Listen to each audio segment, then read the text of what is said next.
Assalamu alaikum wa rahmatullahi wa barakatuh. Respected brothers, sisters, and elders, first and foremost, thank you for everyone for coming by to our family night. Everyone's attendance and participation is highly appreciated. And as everyone is aware that tonight's family night will be regarding dreams, the realm of dreams. And the reason why we chose to title this discussion as the realm of dreams rather than just dreams is because when a person dreams, they go into a different world. They go into a different realm. And we'll speak about this a bit more as we move on. But first and foremost, let's speak a little bit about dreams, the concept of dreams. Now, dreams are a part and parcel of every human being. Whether that person is a Muslim, a non-Muslim, whether the person is a male, a female, whether the person is a child or an adult, everyone has dreams. For some of us, we may remember our dreams, and for others, it's just something we always forget. But nevertheless, we experience dreams, and it's part of our nature. And what's very interesting is that even animals experience dreams. Even animals have dreams. If you go on YouTube, you can find like dogs and cats, when they're sleeping, they're actually moving as though, they're running or making noises or barking because they're seeing something else, they're dreaming. So even animals have dreams. But nevertheless, dreams are as old as the first man, meaning Adam alayhi salam. And in fact, there is a hadith, despite it being somewhat weak, but the hadith narrates that Adam alayhi salam was deceived by shaitan through a dream. That we know that Adam alayhi salam was in Jannah and Allah subhanahu wa ta'ala had commanded him not to eat from the forbidden fruit, not to eat from the forbidden tree. And shaitan deceived him. And the hadith states that shaitan actually had deceived him through a dream. And this is interesting to understand because many of us, or as just human beings, we're somewhat scared or we have some sort of phobia of jinns, because jinns are something we can't see, they're not tangible, they're invisible to us. And because of that nature, because of their nature, we're sometimes scared of jinns. But in reality, jinns harass us the most when we're sleeping. They harass us the most through our sleep. You'll hardly ever encounter a jinn in person. But nevertheless, that's as far as dreams are concerned. Now, getting into the concept of dreams, how do dreams work? So Allah subhanahu wa ta'ala mentions a couple of things regarding dreams. Number one, Allah subhanahu wa ta'ala mentions He narrates the dreams of both Muslims and non-Muslims. So let's start off with the Muslims. Who can tell me whose dreams have been narrated in the Quran? Exactly, right? Yusuf alayhi salam. And also we know that Ibrahim alayhi salam had one of those dreams as well. So both in the Quran, Yusuf alayhi salam and Ibrahim alayhi salam, their dreams have been either mentioned directly or if they have been alluded towards, right? And we know that the dream of Yusuf alayhi salam was that he saw the stars bowing down to him, and his dad Yaqub alayhi salam interpreted. And same thing for Ibrahim alayhi salam, that he saw himself slaughtering his son. Now, as far as the dreams of the non-Muslims, which dreams does the Quran point towards for a non-Muslim? Exactly, Fir'aun, right? So Fir'aun had dreams as well. But what's more interesting, but what's more important to keep in mind is that for both Muslims and non-Muslims, dreams can become true. Dreams, true dreams, and as we'll discuss the different types of dreams, true dreams are not only limited to Muslims. True dreams can even happen to non-Muslims. And who was one of the greatest non-Muslims? Not the greatest, but one of the worst non-Muslims was Fir'aun, the Pharaoh. And he had a true dream wherein Allah subhanahu wa ta'ala basically was warning him regarding his destruction or his end. And concerning dreams, the Messenger of Allah sallallahu alaihi wasallam has said that nothing of prophethood has remained except true dreams.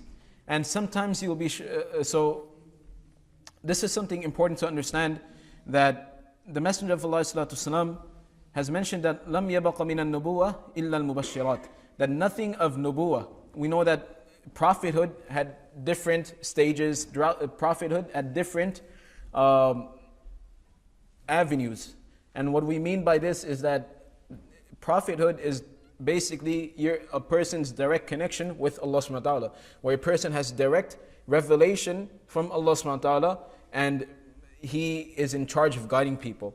So that revelation, that wahi, is different ways, in different manners. We see that sometimes the wahi of Rasulullah sallallahu alaihi wasallam was through Jibreel alayhi salam, sometimes it was through some other means, and sometimes it was through dreams. So the Messenger of Allah sallallahu alaihi wasallam mentions that nothing of prophethood is left except for true dreams, meaning there is no more wahi, there is no more Jibreel alayhi salam will no longer descend to anyone and speak to them. There's nothing of that nature. Allah subhanahu wa ta'ala will not speak to them directly like He did to Musa alayhi salam.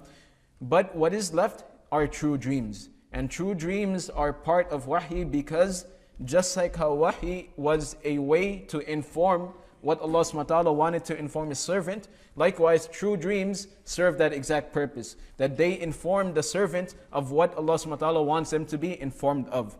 And sometimes, and part of this hadith is that sometimes you'll be shown, or at times it will be shown to others. In other words, sometimes you will see this dream, and at other times someone else may see a dream regarding you. So let's understand it from a different example. Fir'aun, he saw a dream about himself, but at the same time it was about Musa alayhi salam as well. So this hadith explaining that sometimes you can see that dream, or sometimes someone else may see a dream regarding you. And these are all important things to keep in mind. So one of the things over here that I'd like to mention is that the hadith, it says that sometimes you'll be shown, or others, or at times it will be shown to you. So over here, Imam Malik and Ibn al-Qayyim, they actually mentioned that the way dreams work is that angels are assigned to present to the soul images and sounds. Meaning when the souls separate from the body of the person, and we'll get into this, we'll speak in more detail about this, but when the souls separate from the body, then what happens is that the angels, they present images and sounds to the soul. And this is how the soul experiences a dream. But nevertheless, because dreams are considered to be the final leftover of wahi, it is exactly for that reason why Rasulullah ﷺ has mentioned that one of the worst type of lies a person can say or fabricate is regarding dreams. You know, this is something important for us to understand, that one of the worst things a person can lie about is dreams. Why? Because again, we've mentioned that dreams are that aspect of wahi which is still relevant and which is still applicable. So when a person lies, what he's actually saying is that Allah subhanahu wa ta'ala inspired me, Allah subhanahu wa ta'ala has in fact showed this to me, and this is what Allah subhanahu wa ta'ala wants from me.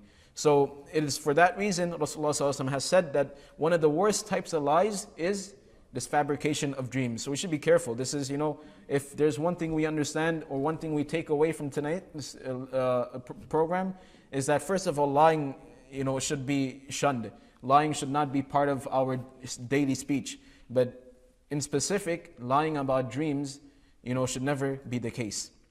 But nevertheless, the Quran also gets it, aside from giving examples of the dreams of the prophets and the dreams of Fir'aun, the Quran also mentions and explains how dreams work.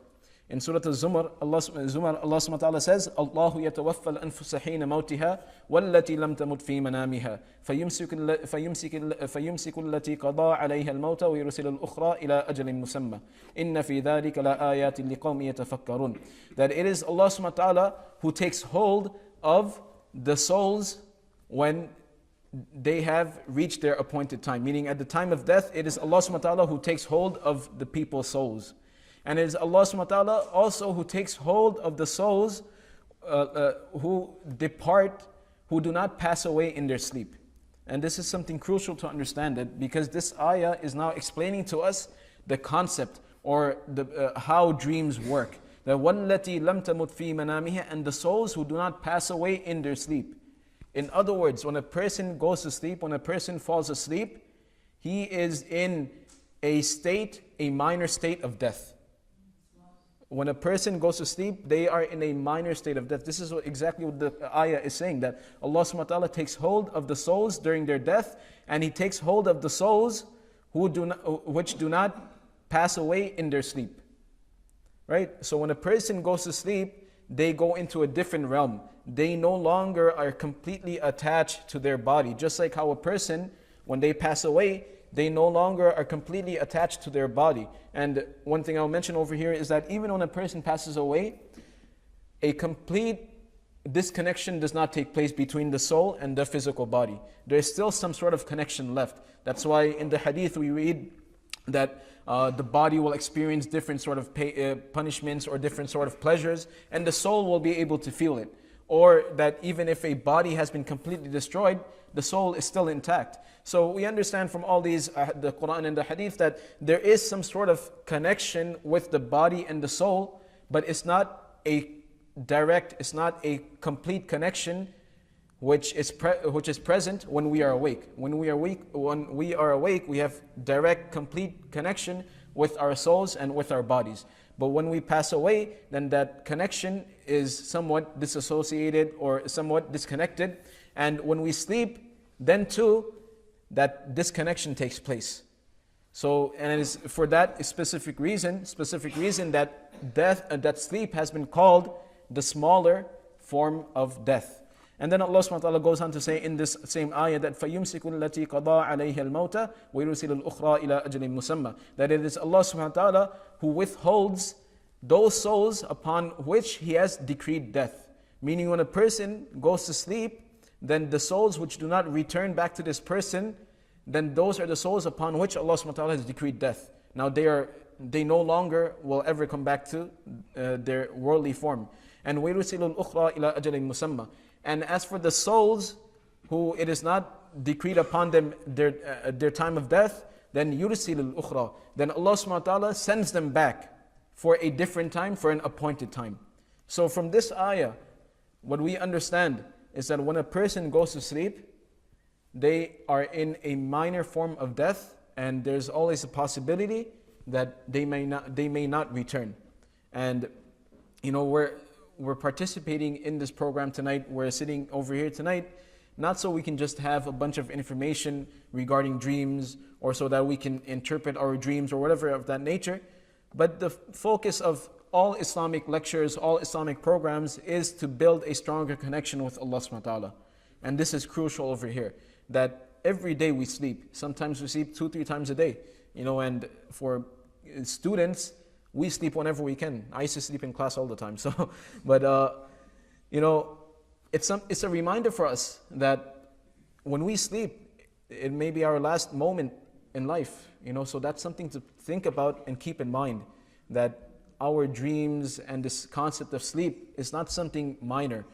Before we go to sleep, we should ensure that we try our best to fulfill the sunnahs of going to sleep. Recite the du'as, recite the surahs which are recommended, go to sleep with wudu, and we'll talk more about this inshallah. But this is crucial to understand and ponder over, that every day we go to sleep. And subhanAllah, you can see a person who is sleeping, that they look as though they're dead, aside from the fact that their heart is pumping blood and they're breathing, but there's no response from them. They're in a complete different world. They have no idea what's going on around them.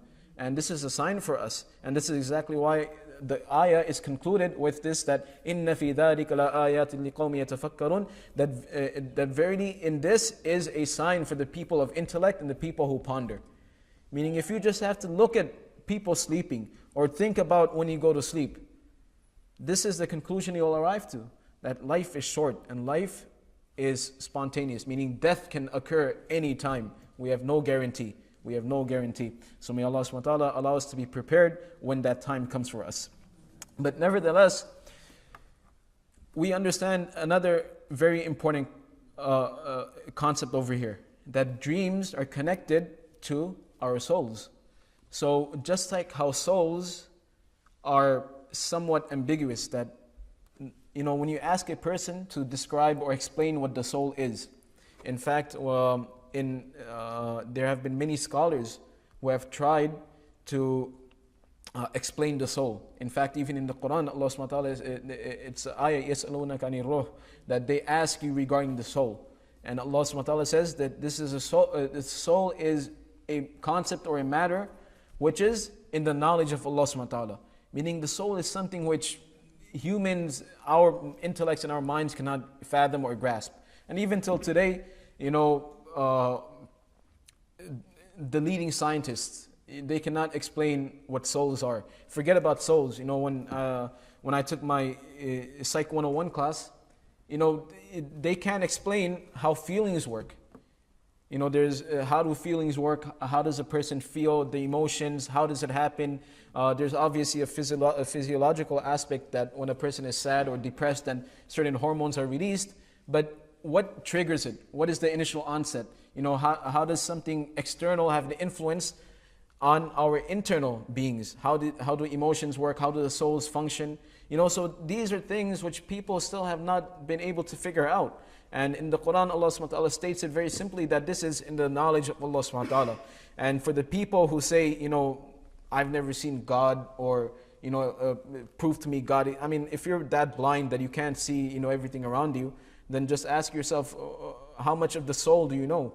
Have you ever seen your soul? Or how does the soul work? You can have a completely perfect body, a perfect healthy body, but if this body is void or absent of a soul, it will not function.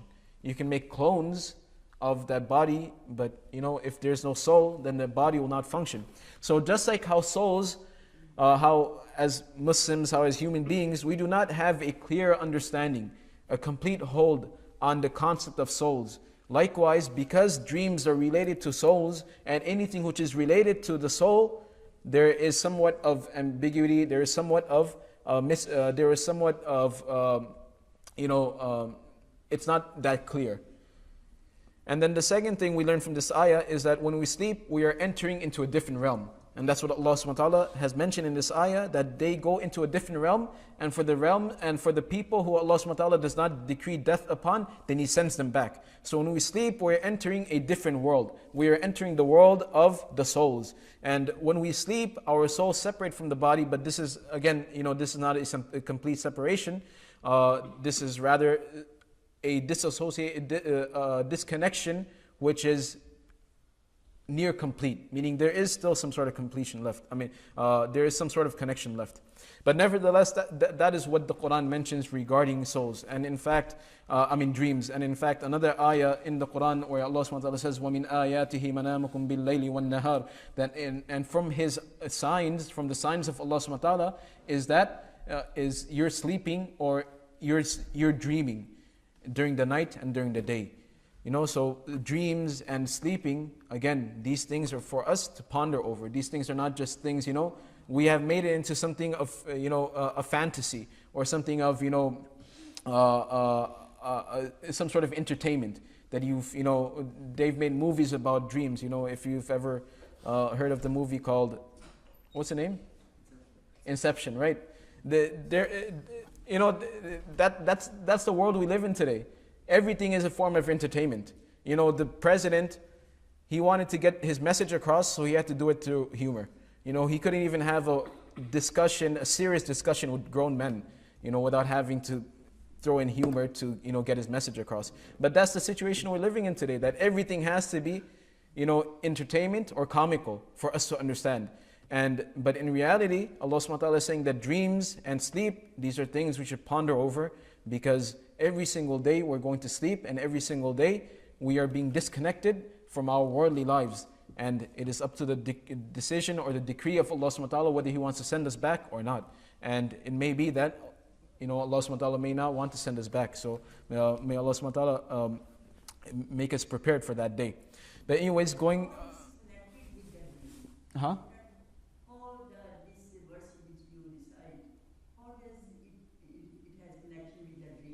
Oh. It's that soul is not the connection, but does, I couldn't understand that. Well, the connection over here, the point that I was trying to emphasize or prove over here is that when a person goes to sleep, then they are going into a different world, right? So because they are going into different world, they are going into the world of souls, and dreams are related to souls. So to understand dreams completely is not possible, just like how to understand our souls or going into a different realm is not complete. Likewise, to understand dreams is not complete. But aside from this ayah, another ayah that we mentioned is وَمِنْ آيَاتِهِ مَنَامُكُمْ بِاللَّيْلِ وَالنَّهَارِ, where Allah SWT specifically says that from our signs is manam can either refer to sleeping, or manam is also used for dreams as well. So in that ayah, Allah SWT specifically mentions in your dreams and your sleep is a sign from us. So now getting to the hadith. Now the Quran, like we mentioned over and over again, that the Quran sometimes, states something and leaves the rest of the details for the hadith to clear up. So in the hadith, when we go into the hadith, we see that Rasulullah ﷺ has categorized dreams into three parts, into three different categories. Number one is hadithun nafs, number two is al-ru'ya, and number three is al-hulum. So hadithun nafs is basically what you think about on a daily basis, and then you just dream about that after you fall asleep. And this is based on our activities, this is based on what we think about, this is based on what we do on a daily basis. So hadithun nafs in general is really not something to concern ourselves about. It's not something we should be worried about. If before going to sleep we watched a horror movie and then you have a nightmare, then that's just understandable, because that's the last thing you were doing and that was the last thing present in your mind. And it's just, don't worry about it. The next thing, and this is what's more important, ar-ru'ya, which is the true dreams. And this is the focal point of tonight, because we mentioned in the hadith of Rasulullah ﷺ that a true dream is that part of wahi which is still left. And what is the purpose of wahi? Who knows? What is the purpose? What is the purpose of revelation? Faisal? Hassan, what's the purpose of revelation?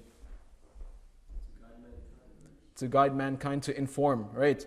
So likewise, the purpose of a true dream is to inform the believer, or to grant him hope and support, or to give him glad tidings, right? So that's the purpose. Huh?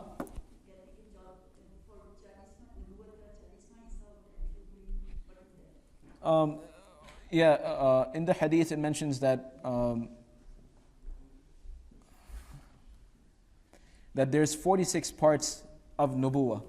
Now 46 parts have been, there's a long discussion on exactly how it works, because in different hadith it mentions only 40. Another hadith it mentions 43 or 42. So the numbers have been different, but the most accepted view is that during the time of Rasulullah ﷺ, during their time, 40 was used as a huge amount to represent a huge amount. So just like how nowadays we say billion or million, although it's not exactly that specific amount, likewise 40 was used to express a large amount. So that's what majority of the scholars have opted for, that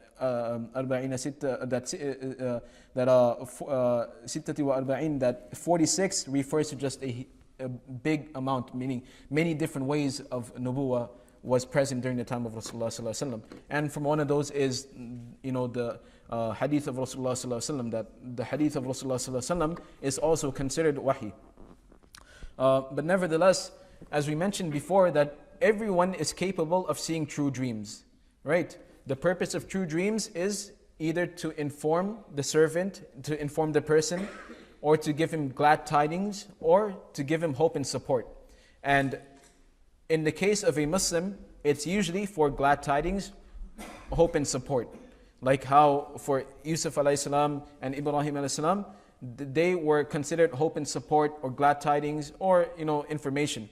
But with Fir'aun, when a non-Muslim experiences a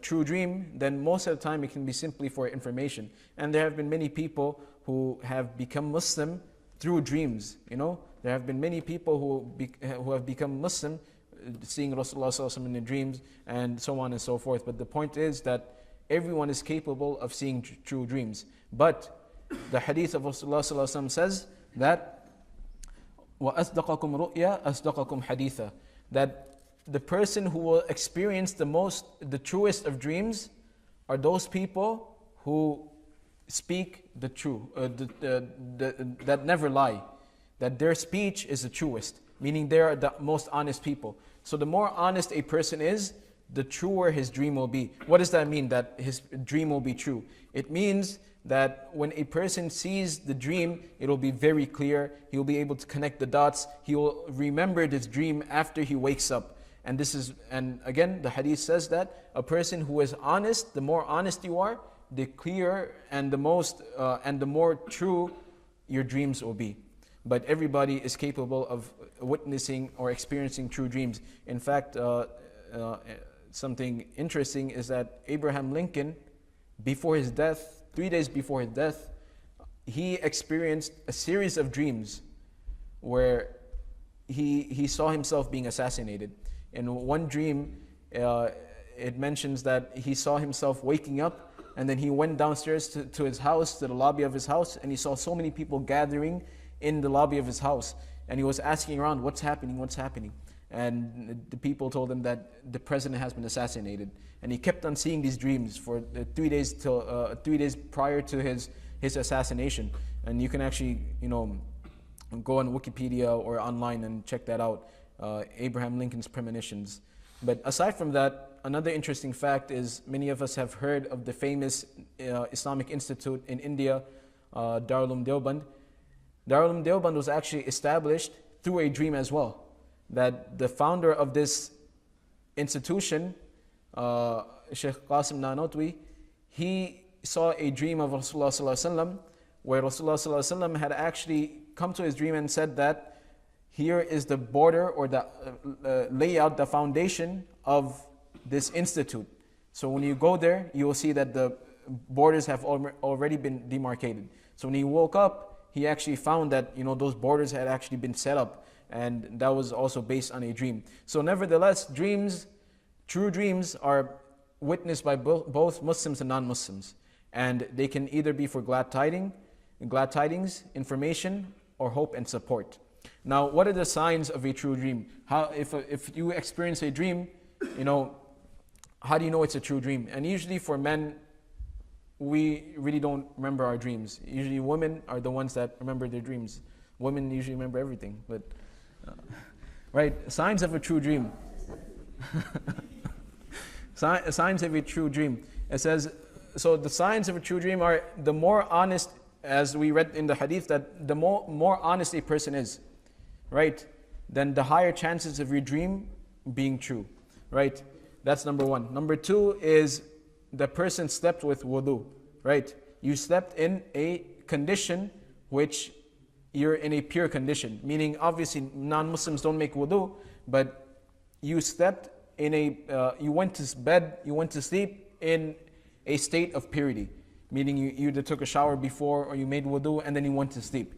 Number three is true dreams will become more prevalent towards the end of the world, meaning towards the end of when we are getting closer to the Day of Judgment, that's when people will begin to see more true dreams. And why? As we mentioned, that one of the purposes of true dreams is to give a person hope and support. And towards the end of the world, towards the nearing of the Day of Judgment, that's when, being a Muslim and staying steadfast in the deen becomes very difficult. And in order to protect the servants, in order to protect and give hope to the believers, Allah subhanahu wa ta'ala allows them to witness true dreams. And this has been, all these things have been mentioned in the hadith, and the majority have been mentioned in Riyadh al-Salihin itself. And then the fourth sign of a true dream is that true dreams are towards the end of a person's lifetime. True dreams will become more evident and more apparent, or a person will experience more true dreams towards the end of his lifetime. And again, these true dreams may be there to inform him, to warn him that, change your ways, or if he's a good person, to grant him hope and support that continue to be a good person. And finally, dreams are true during equinoxes. Equinoxes are when both the day and the night are equally balanced, that's when dreams are more likely to be true. Now, after a person has experienced a dream and he can safely conclude or arrive to the decision that my dream is a true dream, then what are the etiquettes? In the hadith of Rasulullah, it mentions that the first thing a person should do over here, it says that when one of you has seen a good dream, then it is directly from Allah subhanahu wa ta'ala. It is only from Allah subhanahu wa ta'ala. So what you should do is you should thank Allah subhanahu wa ta'ala. Because as we mentioned that, what is the purpose of a true dream? I mentioned this so many times, you guys should have it memorized by now. To inform, to give glad tidings, and to, what's the third one? For hope and support, right? So basically you're receiving a favor from Allah subhanahu wa ta'ala, and therefore you should thank Allah subhanahu wa ta'ala. So that's the first thing you should understand. That understand a true dream, or a dream that wakes you up or shakes you up or brings you back to reality, makes you closer to Allah subhanahu wa ta'ala. Sometimes even nightmares make us closer to Allah subhanahu wa ta'ala, because it gives us, a depiction of something scary or something frightening, and it brings us close to Allah subhanahu wa ta'ala. Allahu alam, maybe even that can be a true dream. But nevertheless, understand that it is a gift from Allah subhanahu wa ta'ala, so be thankful for it. That's what the hadith says. فَلْيَحْمَدِ اللَّهَ عَلَيْهَا. And then the hadith goes on to say that relate your dreams to people whom you love and people who are close to you. In other words, the hadith says, فَلَا يُوَحِّدِثْ بِهَا إِلَّا مَن يُحِبْ. That do not tell your true dreams to people who you're not very close to, or do not tell your true dreams to people who really don't have a soft side for you or really don't like you. So share your dreams with only people who love you and people who are close to you. And in specific, if you want to know the interpretation of your dream, then go to a person who is not only a scholar of the sciences, but also a person who is intelligent. They are able to relate and connect things. We all know Imam Malik. That Imam Malik was one of the greatest scholars of Islam. In fact, he was out of the 4 schools of thought. Imam Malik is one of the founders of the school, the Maliki fiqh. So Imam Malik, once he had a dream. He had a dream that he encountered the angel of death. And he asked the angel of death that, when is my death? Tell me when my death is so I can prepare for it. And the angel just showed him, his hand. The angel went like this and he disappeared. So Imam Malik was, somewhat worried and perplexed that, what does it mean? That the angel showed me, 5 fingers. Does it mean that, my days are limited to only 5 days or 5 months or 5 years? What does it exactly mean? So Imam Malik was very worried. And like we mentioned, that you should refer your dreams to not only a person who's a scholar, but a person who's very intelligent. So Imam Malik referred to a scholar called Ibn Sina. And when he went to Ibn Sina, he asked him that, he told him his dream, and Ibn Sina told him that, the interpretation of this dream, or what this dream means, is that when you asked the angel of death when your time of death is, he showed you this, meaning that the time of death is from the 5 things which no one has any clue regarding. We know in Surah Al-Luqman, the last ayah, where Allah subhanahu wa ta'ala says that there are 5 things which no one has any idea of, and one of those things are death. So that's what the angel of death was showing Imam Malik, that even the angel of death himself doesn't know when Imam Malik's death will happen. So when you have a true dream, share it with either people who are sincere and people who love you and people who you are close to, or if you're looking for an interpretation of the dream, then refer to an alim, refer to someone who is highly intelligent. So both qualities have to be there, because sometimes a person can have an education and a training in the Islamic sciences, but they're not very intelligent in the sense that they're able to connect and put the pieces of the puzzle together. So both are required. Now, It's not that if you have a dream, don't share with anybody. no, that's regarding bad dreams. Bad dream and the good dream also, because you see when Prophet Yusuf saw a dream, Mhm. and he shared with Prophet Yaqub, Yeah. and he said, don't mention it to anybody. And Yeah. they realized it took so long to get that dream true. Hmm. But you said that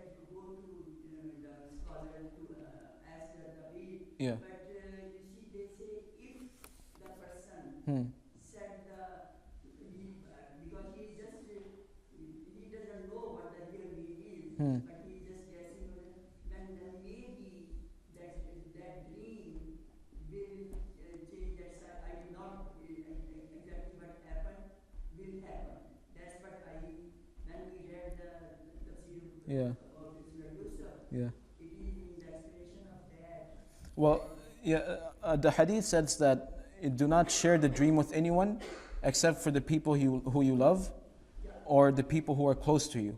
Now, Yusuf alayhi salam shared it with his father.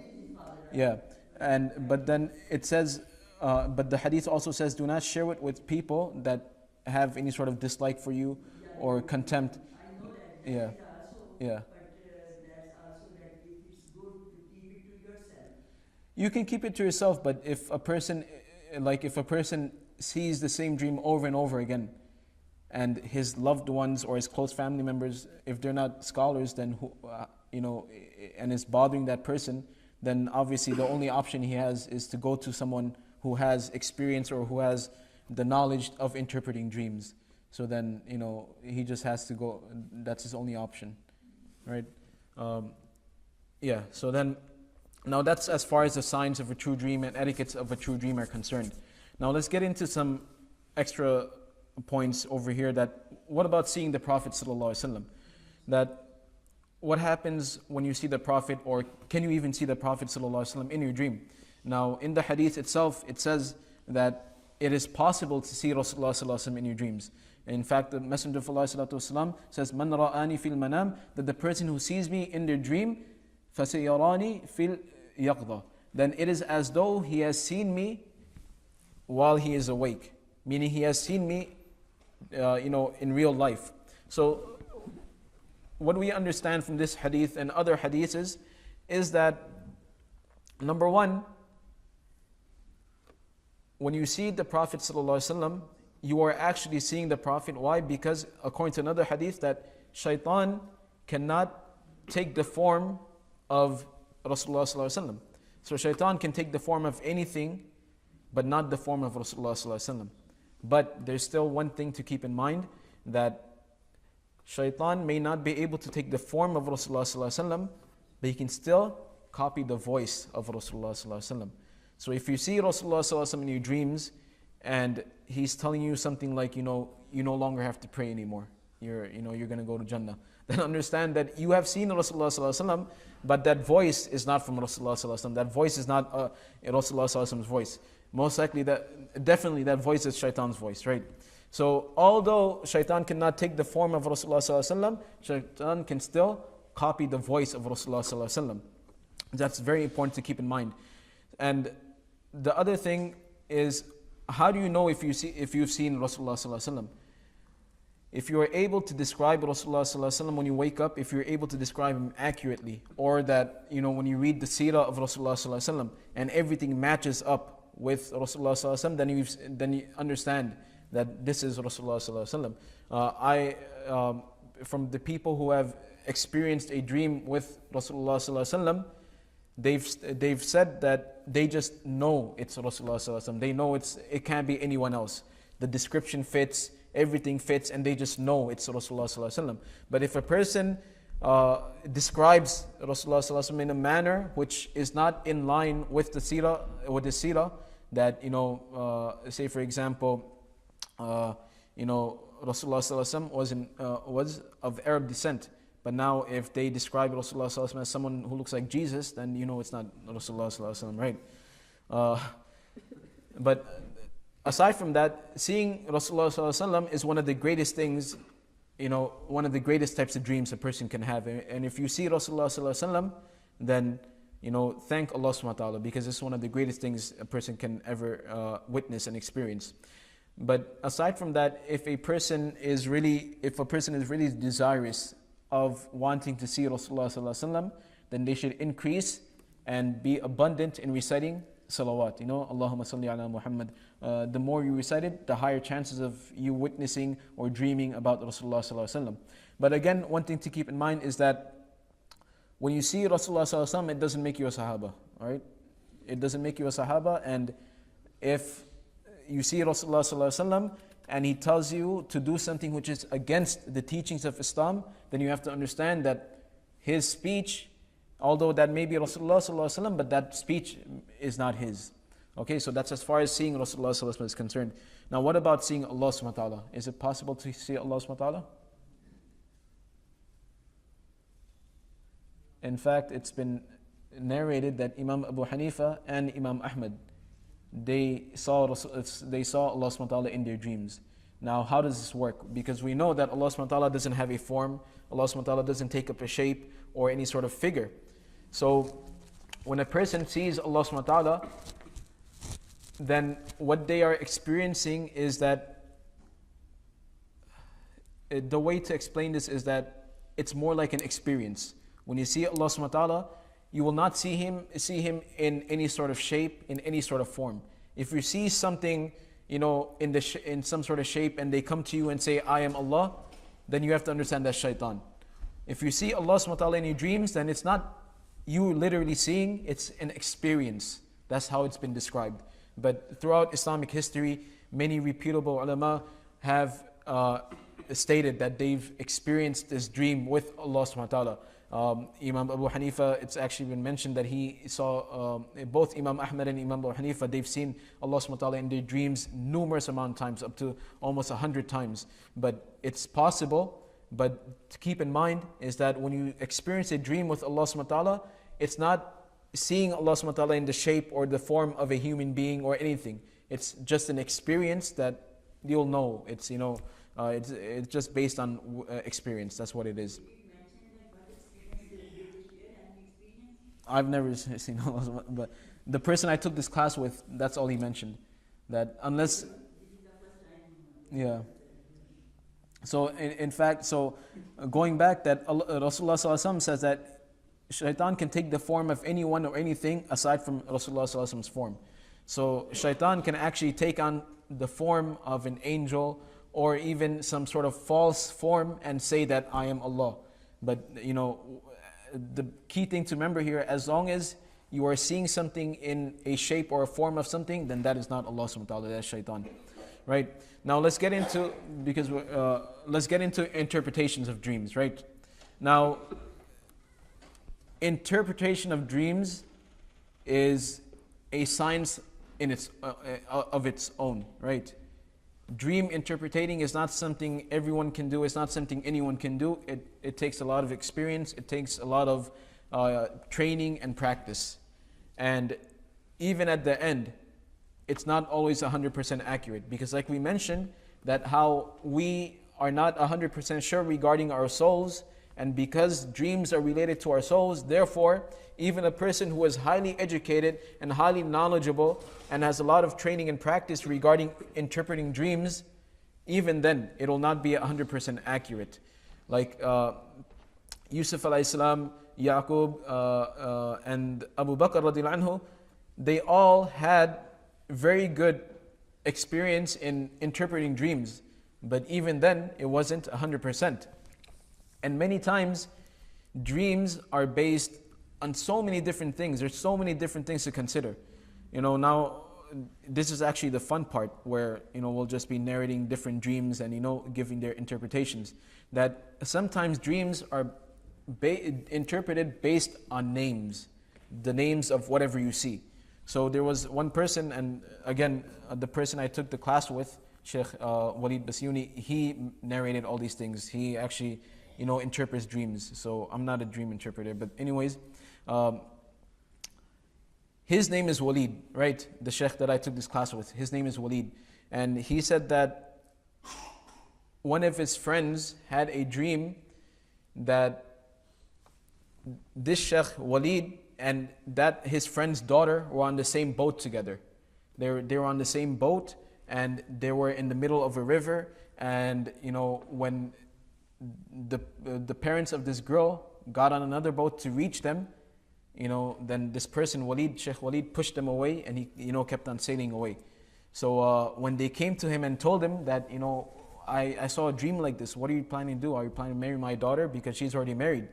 So then, so he told them that, no, that's not what the dream means. The dream means that my name is Walid. Walid means a newborn baby. That means your daughter is expecting a newborn baby, and you will not be able to witness the birth of your grandson or grandchild, because your daughter will be somewhere far away. She will be overseas. That's why the river was there. And, subhanAllah, he had no idea that their daughter was, about to give birth. And he just said, he interpreted the dream and it was very accurate. And that's exactly how it turned out, that their daughter was living in Jeddah and they were in Texas. And they were supposed to return back to Jeddah, but their flight got delayed and she gave birth. And, that's how the dream came out. And then another person came to him and asked him that, I saw a camel in the masjid. What does it mean? That I saw a dream of a camel in a masjid. What does it mean? Any idea? Camel in a masjid. Huh? No. He said, I saw a camel many times in the masjid. What does it mean? It means that, Salih alayhi salam, how were the people of Salih tested? With the camel. That the people of Salih approached him and said that if you are a true prophet, then show us a camel. So likewise, when he saw the camel in the masjid, the interpretation of the dream was that your masjid is corrupt, there's a lot of fitna in your masjid, fix your masjid. And then the brother said, yes, there's a lot of politics and there's a lot of corruption in my masjid. So that's what it meant.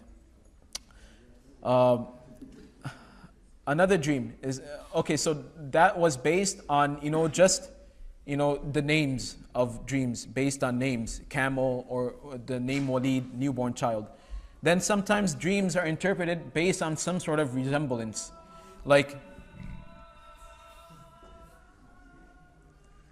So then sometimes dreams are based on some sort of resemblance. Once Abu Bakr radiallahu anhu was approached by a Sahaba named Suhaib. And this Sahaba, Suhaib radiallahu anhu, told him that he had a dream that Abu Bakr came to him and handcuffed him. So then Suhaib radiallahu anhu was asking Abu Bakr, what does this dream mean that you handcuffed me? What does it mean? So Abu Bakr told him that these handcuffs are actually a good sign. Because handcuffs, what is it? When a person is handcuffed, what does it mean? That now he is restrained, he doesn't have free access. So likewise, it means that a person, his iman is strong and his iman is restraining him or preventing him from engaging in haram. So, the point of all this is that when we see a dream, it may seem like something bad, like over here that this Sahaba was handcuffed. It seems like something bad, but the meaning is completely different. And then sometimes the dream can be interpreted by taking the word and flipping it backwards. This one man had a dream about a scorpion. He had a dream that he was in some sort of location where he did not like, and there was a scorpion next to him. So he went to the Sheikh and he asked him, what does this dream mean? So he says, scorpion in Arabic is aqrab. And if you take aqrab and you flip it backwards, it means burqa, right? And then he told him that your wife wears the burqa and you don't like that about her. So then he's like, yeah, that's true. So, so it's so many different ways of interpreting. And the more you find out, the more confusing it'll get. That's why if you want to find out about your interpretation of your dream, you have to go to someone who has experience in this field. Now let's get into how languages and cultures play a role in our dreams. Now, a person saw himself going to the zoo. This was a dream of a person that he saw himself going to the zoo. So he came and he approached the Sheikh and he said that I saw myself going to the zoo. What does it mean? So the Sheikh told him, you've been living in America for a while, but you have illegal documents and you're going to be going to jail soon. So he's like, fix yourself up. And unfortunately, the brother ended up going to jail, right? And then another dream. So these are dreams based on culture and society. That when you see a zoo, then it's, cages. Another dream. A person saw herself holding an apple. What does an apple represent in our society? Or, No, not Snow White.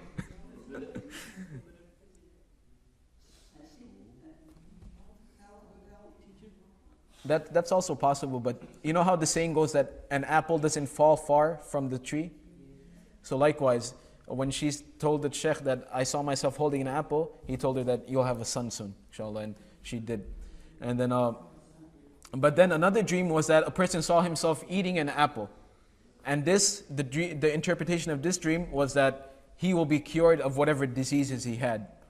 And then there was another person who saw a dream of that he had a tail and his tail was wagging, right? So again, these are dreams based on our culture, right? Based on our society. That usually, what animals do we usually see that have tails? Cats and dogs, right? And when they're wagging their tail, that means they're happy. So the sheikh said that when you saw yourself having a tail, it means that you'll be very happy. So, but there's a bunch of other different dreams, but we'll get into that right now, right? Okay, so some important things to keep in mind is that dreams will be according to the interpretations as long as there is some sort of accuracy, even if the interpreter is unqualified. This is why it is important not to share your dreams with anyone and everyone. Even with people you love, it's not always recommended that you should share your dreams with everyone.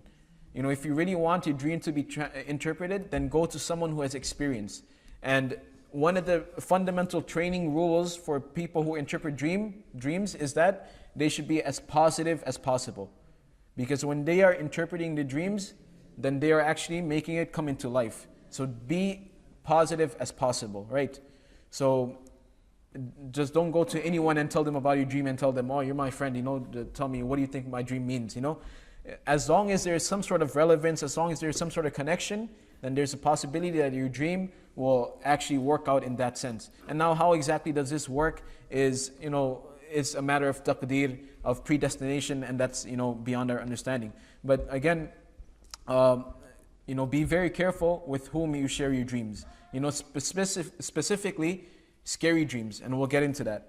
But another thing we want to keep in mind is that dreams can occur after many, many years. Fir'aun saw that dream, but it says that after 40 years, his dream came into existence. So it doesn't always mean that you see a dream today and then the next day it'll happen. Dreams depend on the context and also on the person interpreting it, right? So, in fact, there's been a story, an incident of a scholar. Two people came to the scholar with the same dream, and he gave them two different interpretations. So it depends on the person, it depends on the context, it depends on the time of the day or the season where you saw the dream. So many different parts and many different things play a role in dream interpretation. And one thing you have to keep in mind is that just because you saw a good dream doesn't mean it has to be interpreted.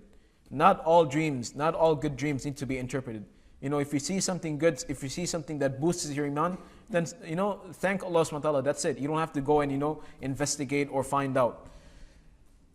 And then sometimes a person can interpret his own dreams, but again, if you're going to do that, be very positive about yourself, right?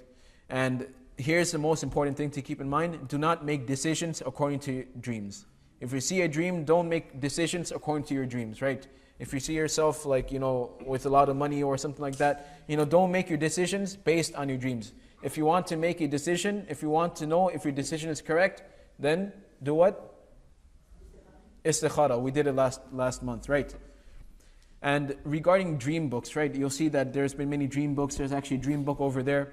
Now, dream books, like we mentioned, there's so many things to keep in mind. Dream books will just give you a basic idea of what things may mean, but at the end, it's not 100% accurate. Okay, so now moving on. So we covered two types of dreams, which was hadithul nafs, is what we see based on the way we act or what's going on in our head, and that's really nothing to worry about. The second type of dream is the ar-ru'ya, which is the true dreams. And then the last and final type of dream is al-hulum. And these dreams are from shaitan. These dreams are what we consider nightmares, and you wake up from these dreams and you're sweating and you're scared, you're terrified, you saw a very scary dream. These dreams are from shaitan. And we know in the hadith of Rasulullah sallallahu alaihi wasallam that when a person goes to sleep, then shaitan ties knots in a person's head. And when he wakes up and he makes wudu and he prays, then these knots are slowly removed. Now, the dreams of shaitan, these satanic dreams or these nightmares, again we mentioned that when a person is sleeping, that is the highest chance a person will ever experience with the world of jinns. Right? That's the time when he will be harassed by jinns the most. We mentioned this over and over again, that a person will hardly ever encounter a jinn in person. But it's when a person goes to sleep, that's when he will, the most vulnerable, that's when he's the most susceptible to being harassed by jinns. So when you go to sleep, make sure you go to sleep in a state of purity. Now, what is the purpose of these bad dreams? The purpose of good dreams was to inform, give glad tidings, or to give hope and support. The purpose of bad dreams, because bad dreams are from shaitan, they are in order to frighten people, they're in order to misguide people. So when you see dreams which take you far away from the deen of Allah subhanahu wa ta'ala, then understand that these dreams are from shaitan. Now, what are the signs, right? Signs of bad dreams or dreams from shaitan, al-hulum, is that you wake up distressed and gloomy. You wake up and you're depressed. Or it involves, sexual acts, right? It requires that you have to purify yourself before you can perform salah, right? Nightmares, these are also signs of dreams for shaitan. Contains aspects absolutely contrary to Islam, meaning un-Islamic things, right? If you dream about un-Islamic things, where you see like the prophets doing some sort of haram act, then understand that these dreams are from shaitan, right? Or if you see a dream where it tells you of a new way to worship Allah subhanahu wa ta'ala, or a new form of worship, or a new law, that you see someone and it says that, for you no longer have to pray, rather you have to perform this sort of special act, then you understand that that's from shaitan, that's not from Allah subhanahu wa ta'ala, right? So after a person experiences these evil dreams, what are the etiquettes? Number one, do not share them, right? That's exactly what the hadith says. فَلَا يَذْكُرُهَا لِأَحَدٍ. Do not mention it to anyone, right? Forget about it and be positive, right? And the other etiquettes are that when you experience a bad dream and you wake up from it, say isti'adha, meaning أعوذ بالله من الشيطان الرجيم, and then turn to your left side and blow on your left side with minimal amount of spittle, meaning don't really spit, especially if you're sleeping next to your wife and you wake up, spit on her face, right? But, right, just make that action, right? And then understand that dreams cannot harm you, okay? That these bad dreams cannot harm you, right?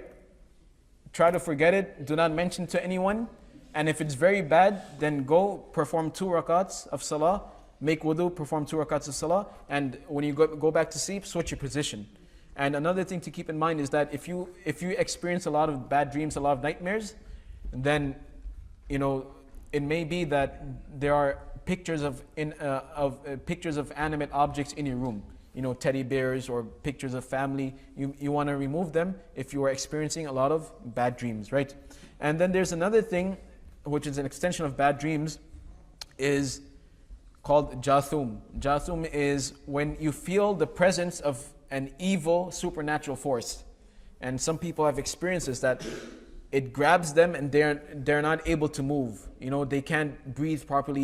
It feels as though they're being squeezed.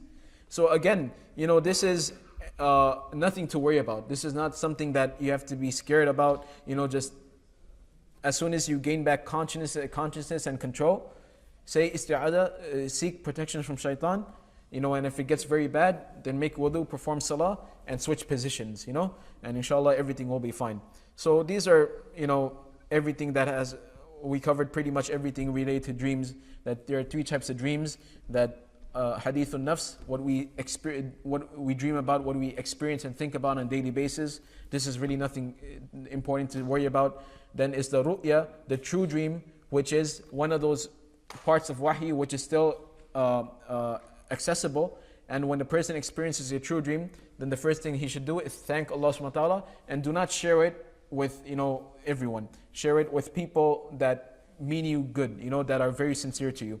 And then we mentioned about the bad dreams, al-hulum. That when you experience a bad dream, understand it's from shaitan, seek protection from shaitan, and do not just forget about it. Don't talk about it, because when you talk about your dream to someone else, then you're actually reminding yourself about it. So, just don't worry. Understand that dreams, these nightmares, jinns, they cannot harm you. They are under the control of Allah subhanahu wa ta'ala. As long as you continue to put yourself under the control of Allah subhanahu wa ta'ala, there's nothing that can harm you. It's just like a wild animal, as long as you stay away from it, they won't bother you. And the way we stay away from jinns is by seeking protection from Allah subhanahu wa ta'ala. So, this is what we have to know about dreams, and hopefully this was a beneficial and productive session.